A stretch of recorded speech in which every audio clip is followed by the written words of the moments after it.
Hello and namaste सबैजनालाई. So this is me Gurung Sangi from Nepal and I hope हजुरहरु सबैजना सन्चै हुनुहुन्छ होला, आरामै हुनुहुन्छ होला. र यदि हजुरहरु कोही मेरो च्यानलमा नयाँ हुनुहुन्छ र फर्दर भिडियोजहरु हेर्न चाहनुहुन्छ भने मेरो च्यानल सब्स्क्राइब गर्न चाहिँ नबिर्सिनु होला. So यति भन्दै आज चाहिँ हामी हाम्रो टपिक बारे कुरा गर्न जाँदै छौं. Let's get started. Okay, now म चाहिँ यता दुबई युएमा आएर चाहिँ एज अ नर्स काम गरेको पनि अलमोस्ट 2 इयर्स हुन लागिसकेको छ है.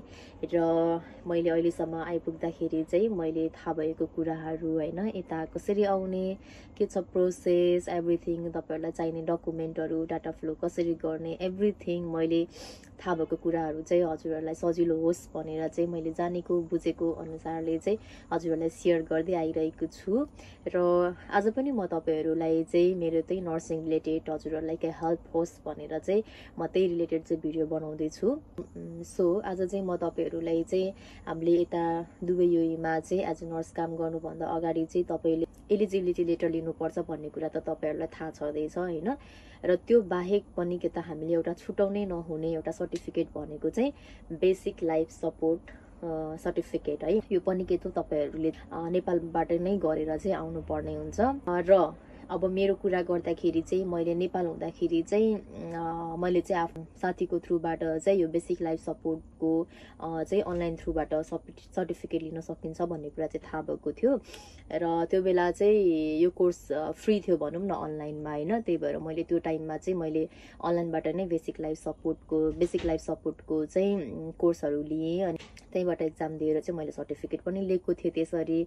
र मैले यता आएर अरु साथीहरुसँग काम गर्दाखेरि अरु साथीहरुको बुझ्दाखेरि चाहिँ उनीहरुले चाहिँ नेपालमा हुँदाखेरि 10,000 12,000 हैन कति कति तिरेर चाहिँ सर्टिफिकेट लिनु भएको रहेछ उहाँहरुले चाहिँ हैन. त्यही भएर चाहिँ इफ तपाईहरु चाहिँ कोही साथी चिनेको छ अथवा कसैलाई चिनेको छ कसैको थ्रुबाट अनलाइनबाट चाहिँ हामीले यो यस्तो कोर्सहरु चाहिँ फ्रीमा लिन सकिन्छ अनि फ्रीमा सर्टिफिकेटहरु पाइन्छ भने चाहिँ सकेसम्म ट्राई गर्नुस् हैन अनलाइनबाटै फ्रीमा लिनको लागि. किनभने अलिकति एक्सपेन्सिभ भयो भनौं न हैन यति किनभने अलरेडी हाम्रो प्रोसेस एभ्रिथिङमा धेरै नै खर्च भइसकेको हुन्छ.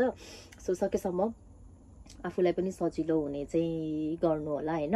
र अब इफ अनलाइनबाट पाउँदै पाएन भने त हामीले पैसा तिरेरै गर्नुपर्ने हुन्छ. त्यही भएर चाहिँ एउटा भनेको चाहिँ हामीले बेसिक लाइफ सपोर्ट को सर्टिफिकेट चाहिँ हामीले लिनुपर्ने हुन्छ है त. र अब अर्को कुरा चाहिँ मैले नेपालबाट आउँदाखेरि चाहिँ बेसिक लाइफ सपोर्टको मात्रै मैले सर्टिफिकेट चाहिँ लिएर आएको थिएँ हैन. र त्यो चाहिँ ओन्ली 2 इयर्सको मात्रै भ्यालिड थियो नि त. एन्ड यो 2 इयर्स पछि मैले फेरि यो यसको कोर्स लिएर फेरि सर्टिफिकेट लिनु पर्ने हुन्छ हैन. यता चाहिँ अलिकति झन्झट छ भनौं न. एभ्री कुराको तपाईले लाइसेन्स त एभ्री इयर रिन्यू गर्नु नै पर्ने हुन्छ. प्लस फेरि यस्तो यो सर्टिफिकेटहरुको पनि फेरि तपाईले लिनु पर्ने हुन्छ क्या. अनि अहिले चाहिँ मैले उताबाट चाहिँ मैले बेसिक लाइफ सपोर्टको सर्टिफिकेट मात्रै लिएर आएको हो.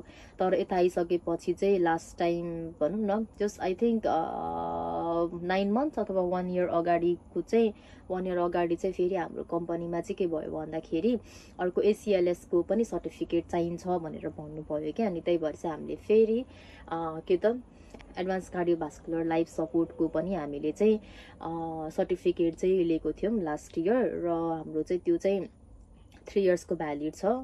सो अहिले चाहिँ बीएलएस प्लस एसीएलएस चाहिँ हाम्रो सर्टिफिकेट चाहियो भनौं न हैन ओभरअल कुरा गर्दाखेरि चाहिँ. सो तपाईहरुलाई पनि यो विषयमा थाहा भयो भने चाहिँ अलिकति सजिलो हुन्छ. एन्ड तपाईहरु पनि यदि दुबई युएमा आउँदै हुनुहुन्छ भने चाहिँ के त आफ्नो बीएलएस एसीएलएस सर्टिफिकेट पनि चाहिँ लिएर आउनु होला हैन. सो आजको लागि यति नै. आशा गर्छु तपाईहरुलाई चाहिँ मेरो सजेसनहरुले अलिकति भए पनि इजिनेस हुनेछ.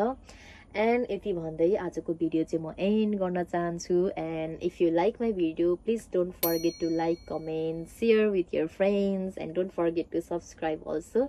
Thank you everyone. Take care. Bye bye.